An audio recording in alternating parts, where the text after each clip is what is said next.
பெருசா ஜெயிக்கணும்னா நிறைய கத்துக்கணும். செய்தித்தாளில், புத்தகங்கள்ல, எங்கேயாவது வாசிக்கிறது மூலியமா, கேட்கறது மூலியமா, எப்படி வேணாலும் நீங்க கத்துக்கலாம். ஒருவேளை உங்களுக்கு அதிர்ஷ்டம் இருந்தா ஜெயிச்சு உங்க பக்கத்துல இருந்து அவங்கள பார்த்து கத்துக்கலாம். எனக்கு அப்படி ஒரு அதிர்ஷ்டம் கிடைச்சது.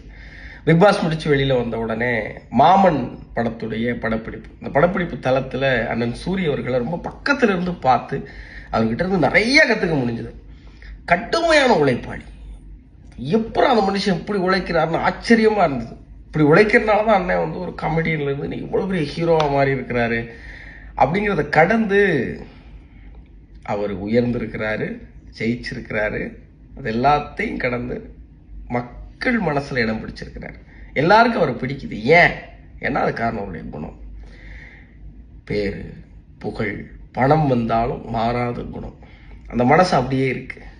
அண்ணன் கூட பழகும்போது தான் எப்படி இவ்வளவு உயரத்துக்கு போனதுக்கு அப்புறமும், இவ்வளவு அனுபவம் கிடைச்சதுக்கு அப்புறமும், இவ்வளவு சாதிச்சதுக்கு அப்புறமும், இவ்வளவு யதார்த்தமா இன்னசென்ஸா இருக்க முடியுதுங்கிறது ஆச்சரியமா இருந்துட்டே இருக்கும்.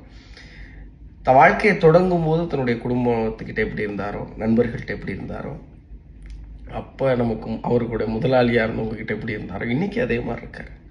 என்னைக்கும் மாறாத மனசும், கடுமையான உழைப்பும், உண்மையும், நேர்மையும் இருந்தா யாரும் எதுவும் செய்யலாங்கிறதுக்கான பெரிய உதாரணமா இருக்கிற அண்ணன் சூரிய அவர்களுக்கு இனிய பிறந்தநாள் நல்வாழ்த்துகள்.